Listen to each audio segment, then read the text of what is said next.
Good day, Crime Talk aficionados. We have a great show for our Monday edition of Crime Talk. First, Nick Reiner pleads not guilty. I'll talk about what the significance of what he didn't say. The accused mother, Lindsay Clancy, well, she appears in court in a wheelchair. The prosecution alleges that financial desperation and a secret affair in the Kouri Richins matter. Pima County Sheriff's Department strongly discourages people searching for Nancy Guthrie. The OnlyFans model, Courtney, Clenney, well, she was not having a fun day in court. We got this day in legal history, our legal quote of the day, and our dumb criminal. And wait for this, ladies and gentlemen, because you can't make this stuff up.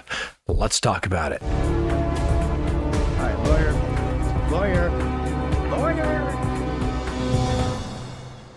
Good day, everyone. My name is Scott Reich, and this is Crime Talk. Thanks for joining us. You know the drill. Subscribe if you haven't, like if you do, leave me a comment below, hit that little bell for notifications, and yes, you can check us out on any of your favorite podcasting apps as well. Hope you all had a great weekend. A big shout out to the hockey teams, both female and male hockey teams for winning the gold. I don't know about you, but I thought that was pretty exciting stuff. One way to start Sunday morning, at least as it relates to the men's gold medal, is for sure. All right, let me remind you before we get to today's show, go to crimetalksearch.com. All right, sign up for a background subscription service today. When you do, you'll be able to check out as many people as you desire here in the United States. You type in a name, you ask a couple of questions, a report is literally prepared while you wait, and then it is emailed to you. This report is going to have more information than you ever wanted to know about somebody, all right? And we have found that most people, they find out something they weren't expecting. Sometimes they expected something bad and it wasn't there. Sometimes they expected to find nothing and there was something there. But when you sign up, this report is going to have email addresses, phone numbers, social media presence. You're going to find out if somebody's married, divorced. Do they have liens, judgments against them? You're going to find out how many cars they've had for the last 15 years, for goodness sakes. It's amazing how much stuff you can find. And most importantly, criminal history and whether somebody's on one of those public registries you hear so much about. Yeah, something you may want to know before you start dating somebody. So don't commit dating malpractice by going out on a date with somebody you haven't checked out. It could literally save your life. Go to crimetalksearch.com. You're going to be happy that you did. Let's go ahead and open the record for Monday, February 23rd, 2026. And first on the docket today, that's right, Nick Reiner. And he said something through his attorneys, but it's also important what he didn't say. We'll talk about that in just a second. So Nick Reiner, obviously the 32-year-old son of acclaimed filmmaker Rob Reiner and his wife Michelle, entered a not guilty plea today for 2 counts of first-degree murder with special circumstances in the death of his parents. Now, the arraignment took place at the Clara Shortridge Foltz Criminal Justice Center in downtown Los Angeles. Now, for those who don't know or don't recall, the victims, Rob Reiner, who is 78, and his wife, Michelle, who's 68, were discovered stabbed to death from multiple sharp force injuries inside their Brentwood residence on the evening of December 14th of last year. Now, their daughter, Romy, then 28, found the bodies after the couple failed to appear for a scheduled appointment. Nick Reiner was arrested shortly afterward near the University of Southern California, and he's remained in custody without bail at the detention facility since that date. Now, Reiner appeared in court with a shaved head and facial hair, represented by Deputy Public Defender Kimberly Green, after Alan Jackson withdrew from the case back in January. Now, Jackson has previously stated publicly that his former client was not guilty. Now, mental health considerations are expected to feature prominently in the defense, given Reiner's documented history of schizoaffective disorder and schizophrenia, along with reports that prescribed medications may have contributed to his erratic behavior. So Reiner's siblings, Jake and Romy, have not attended any recent hearings and have been observed resuming routine activities in the Malibu area. Jake was recently seen coaching a youth baseball team and running errands with his girlfriend, while Romy handled personal tasks with her dog. In a joint statement following the earlier hearing, the siblings expressed complete trust in the judicial process and requested their privacy. Now, prosecutors have not yet announced whether they will seek the death penalty, and a preliminary hearing is now scheduled for April April 29th, 2026. So what is the significance of this? Now, remember, Alan Jackson came out and said, oh, my client's not well. He's, made everybody think not guilty by insanity. Maybe he's not even competent to even enter a plea of not guilty. But what didn't take place?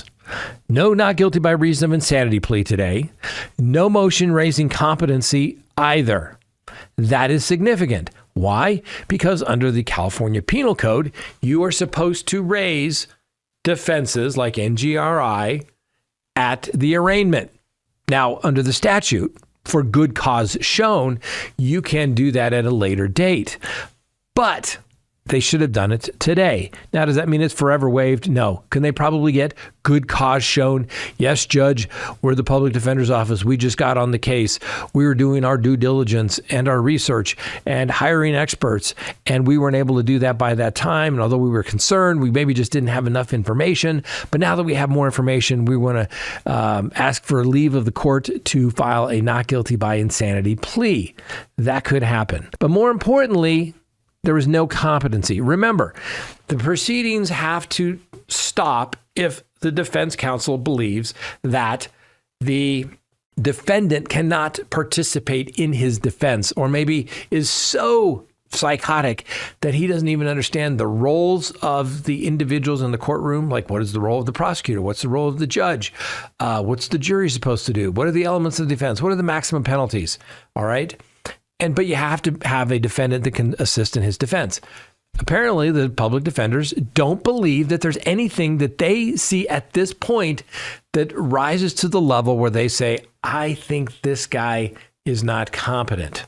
Now, it could be because he's on medications and they're leveling out his dosages of whatever he's on right now. But clearly, the public defenders didn't have a reason to raise that issue today. So a lot of the hype about, oh, he's not competent, he's basically delusional, catatonic. Remember all those words that were being thrown about?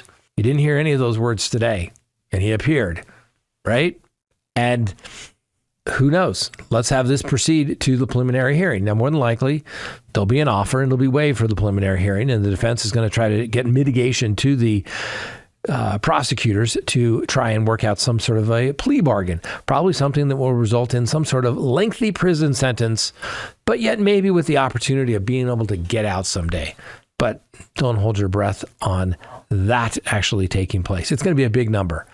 40, 60 years is my guess if there's a plea bargain in this particular case, even with mental health issues. Next on the docket, accused mother Lindsay Clancy appears in court in a wheelchair. That's right, to Duxbury, Massachusetts. Lindsay Clancy, a former nurse charged with the murder of 3 young children back in January of 2023, made her first in-person court appearance last Friday, February 20th, arriving in a wheelchair due to serious injuries sustained after the alleged incident. Now, Clancy faces multiple charges in the strangulation deaths of her daughter, Cora, 5, son Dawson, 3, and infant son Callan, who was only 8 months. Now, the prosecution alleges that Clancy used an exercise-resistant band to kill the children at the family home in Duxbury while her husband, Patrick, was briefly away running some errands. She then jumped from a second-story window, resulting in neck and spinal injuries that have left her partially paralyzed and requiring ongoing medical care. She has been held at the state hospital on suicide watch since her arrest. Well, her defense attorney, a guy by the name of Kevin Reddington, described Miss Clancy as a protective mother who suffered from severe postpartum mental illness, including bipolar disorder diagnosed after the events. Now, he stated that she was prescribed as many as 12 different psychiatric medications, including Prozac, Zoloft, Seroquel, Ambien, Klonopin, Ranitidine, Alvatin, Valium, and Lamictal between October and December of 2022. What could possibly go wrong? Anyway, the defense maintains that these drugs triggered auditory hallucinations and dissociative states in which Clancy reportedly heard voices commanding her to take the action that she did, to kill her children. Anyway, Patrick Clancy had visited doctors the week before the tragedy to express concerns that the medications were turning his wife into a zombie, and her family had attempted to provide support. Well, Clancy's legal team is requesting a bifurcated trial, which means 2 trials. One proceeding to establish the facts of the case, and a second to determine whether she suffered from a mental disease or defect at the time of the acts, which would affect criminal responsibility. A mental health evaluation by an expert selected by the prosecution is scheduled for April 10th, and they're going to have some oral argument on key motions on March 2nd, and the full trial slated for sometime in July of this year. Now, Clancy's mother described her daughter as a lovely mother and always has been. Interesting case, ladies and gentlemen. Not uncommon for a bifurcated proceeding. Basically, what you have here is some sort of mental health and GRI type of defense. Let's determine the facts, not a whodunit. I doubt the defense would mount much of a defense when it came to the fact that she is the one that killed her children. 3 of them, not once, not twice, but 3 children, after she apparently had enough presence and state of mind to send her husband on some errands so that she could facilitate this killing. Going to be a tough case for the defense. Once again, not guilty by reason of insanity because of the drugs, even if they're prescribed by a doctor. Going to be a tough, close call. It's going to be a tough call for sure. Not a close call at all. We're going to have to see how that plays out. Going to be some interesting legal issues. I believe the motions hearing next week, starting March 2nd, will be televised. If that's the case, we will try to bring those to you as well. Next, opening statements in the Kouri Richins fentanyl poisoning murder trial. That's right, jumping out to Summit County, Utah, where the opening statements mark the start of the murder trial for Kouri Richins, as prosecutors accused the defendant of poisoning her husband, Eric, with a massive dose of fentanyl back in March of 2022 to secure a multi-million-dollar inheritance and a little bit of life insurance payout amid overwhelming personal debts. Now, Richins faces charges of aggravated murder, attempted aggravated murder, 2 counts of insurance fraud and forgery, and she's obviously pled not guilty to all the counts, hence the reason we're having a trial. Well, the district attorney, Mr. Bloodworth, told the jury of 6 men and 6 women that Richins was chronically unhappy in her marriage, consulted a divorce attorney, and exchanged text messages with a boyfriend expressing a desire for her husband to, quote, go away, end quote. He outlined evidence that Richins allegedly obtained fentanyl-laced pills through a house cleaner 3 days before the death, delayed calling 911 for at least 15 minutes after discovering her husband unresponsive, and immediately accessed memes celebrating wealth on her phone. Well, the defense, led by Catherine Nestor, countered that there is no direct evidence proving how the fentanyl entered Eric's system or that Kouri administered it. Now, Nestor played the emotional 911 call in which Richins, crying, reported that her husband was cold and not breathing, and highlighted that the couple had recently celebrated a major real estate deal on the day of the death.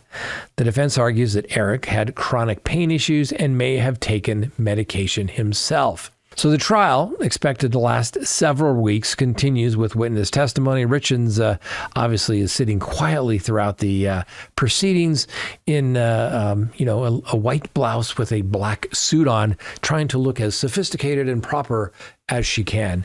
Now, we're bringing you this trial from gavel to gavel, so make sure you check it out here on Crime Talk. Next, the Pima County Sheriff says, don't come searching for Nancy Guthrie. So as the investigation into the disappearance of 84-year-old Nancy Guthrie enters its now 4th week, the Pima County Sheriff's Department has issued a clear public appeal urging civilians to refrain from organizing or participating in independent search parties. Now, Guthrie was last seen back on January 31st of this year when family members dropped her off at her home around 9:30 p.m. She failed to attend a scheduled church service the following morning, leading to a missing report or a missing persons report. Investigators believe she was taken against her will from her residence overnight, and security footage captured what appeared to be the masked armed individual manipulating a camera on the property. So officials emphasize that unauthorized searches risk contaminating potential evidence, trespassing on private property, and endangering volunteers. The department stated that such efforts are best left to trained professionals and invited the public to assist through official volunteer channels instead. Now, there's been some DNA testing conducted on the gloves found approximately 2 miles from the home, and the FBI is coordinating with Mexican authorities as well for the search to continue. Now, remember, the glove had DNA, but it did not match the DNA found in the house that the police thought was going to have something of evidentiary value. And basically, at this point, they have no leads other than the guy on the porch and where he maybe purchased his items from Walmart with his backpack and maybe shoes and potentially the gloves as well. That narrows it down. 4 weeks gone by. I think, as we've said, after about week 1, we thought the whole ransom thing was a complete hoax. I think that's turned out to be the case. And now, hopefully, someone somewhere will say something if they know where Miss Guthrie is, for the sake of the family, for goodness sakes. And hey, you can even cash in on several $100,000 in reward money.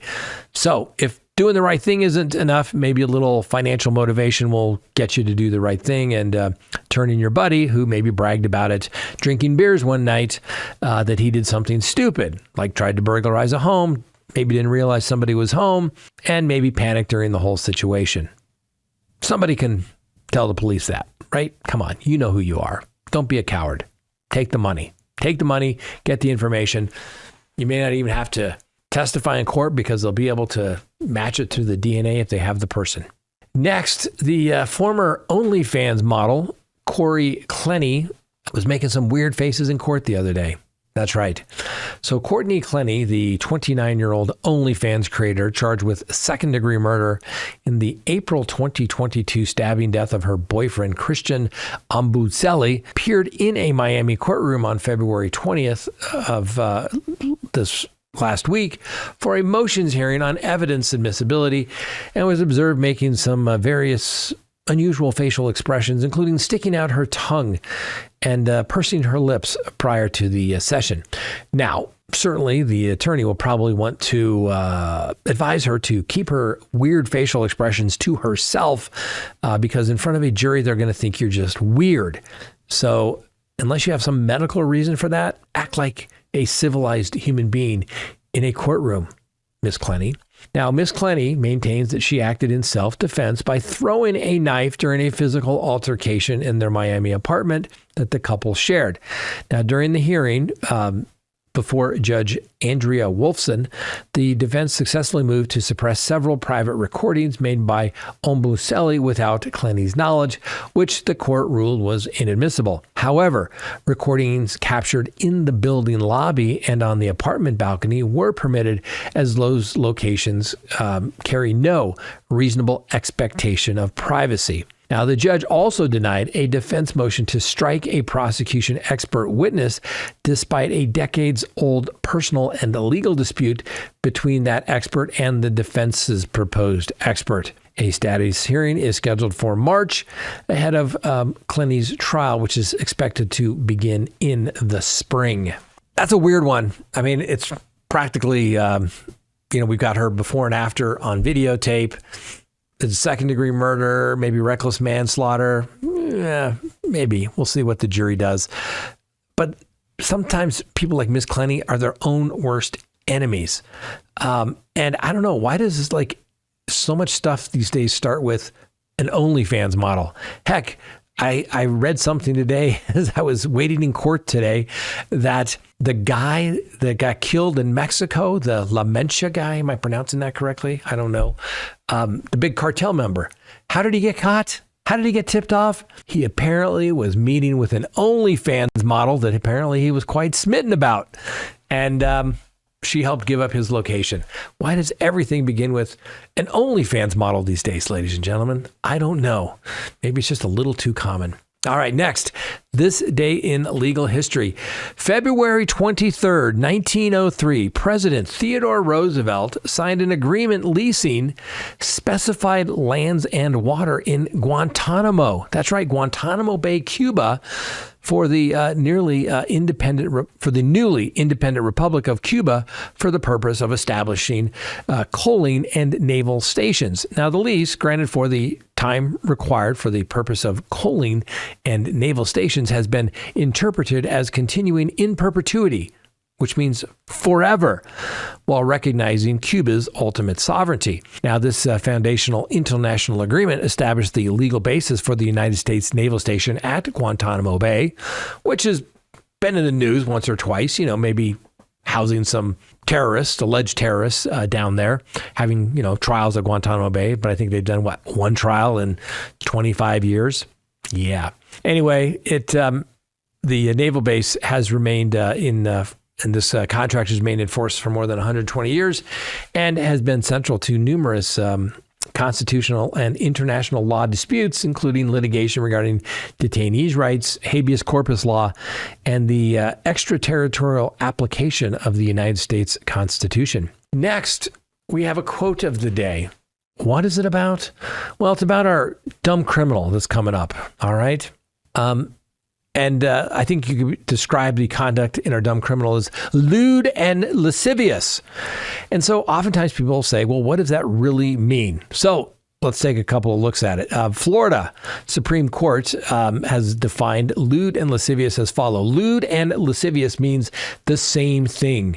A wicked, lustful, unchaste, licentious, or sensual intent on the part of the person doing the act. And that obviously definition is incorporated in the Florida jury instructions for the offense involving lewd and lascivious conduct. Now, compare, California courts apply a similarly precise standard in child-related cases, where it says a lewd or lascivious act is defined as any touching of the body of a person under the age of 14 years with a specific intent to arouse, appeal to, or gratify the sexual desire of either party. So as I used to say, pornography, it's hard to define, but you know it when you see it. Lewd and lascivious, you know it when you hear it. Well, let's talk about that. Our dumb criminal of the day.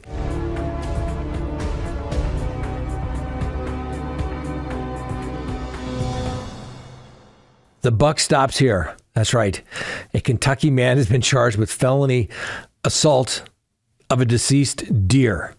All right. Get your lewd and lascivious minds out of the gutter, ladies and gentlemen. So in an incident that defies ordinary expectations of public conduct, a 32-year-old Owensboro resident there in Kentucky has been arrested and charged with a felony for an alleged sexual encounter with a dead deer along a public roadway. I'm telling you, you can't make this stuff up, ladies and gentlemen. But according to the Central Police Department, the matter was reported about 7 p.m. on Saturday when a passing motorist contacted dispatch after observing a man matching the suspect's description engaged in an act on the Phillipstone Way. Now, the witness described the individual as a white male wearing blue jeans and a dark top. All right, probably narrows it down in Kentucky, does it not? Anyway, officers responded to the call located on the Allen Osborne in the immediate vicinity. Court records indicate that his pants were lowered to knee level. Deer fur adhered to the lower portion of his hoodie. Blood was visible on his hands, and a fluid substance was present on his facial hair. A subsequent examination during the booking process allegedly revealed blood and deer fur in the genital region as well. Now, Osborne has been charged with the sexual crimes against animals. He is scheduled to make his initial court appearance at the Mulberg County Judicial Center. Now, public records reveal that Mr. Osborne is no stranger to the public justice system. He pled guilty to public intoxication just last year and to an indecent exposure charge in 2024. He resides in a property registered to an LLC under his control. But I wonder if maybe alcohol makes him make some poor decisions when it comes to dropping his trousers. Anyway, police have not released additional information about the deer's condition or the precise circumstance that led to the presence on the roadside. The case is proceeding under Kentucky's statute prohibiting sexual acts with animals, which apply regardless of the animal's state of aliveness or unaliveness, so to speak. I'm telling you, ladies and gentlemen, you can't make this stuff up. And so then I started thinking, my gosh, I actually had a case. It wasn't with a deer, but I've had a case, I think maybe two, where somebody was doing indecent things, lewd and lascivious things with various animals. I mean, it's just embarrassing all around. Is the attorney standing there next to the guy that's doing things to animals? Really? I mean, sometimes everybody's entitled to a defense, I guess. Anyway, Mr. Osborne, when you get out, maybe you need an ankle monitor, maybe a scram unit so you don't drink. And for God's sakes, please do not stop on the side of the road to pick up any roadkill. That is just unbelievable. Anyway, sir, you are a dumb criminal of the day. Of course, giving you the presumption of innocence. Of course. Because that deer fur on your genitalia just happened to get there by circumstance, I guess. All right. That's all we have for today, ladies and gentlemen. Thanks for watching. We'll see you next time. And remember, the Constitution matters.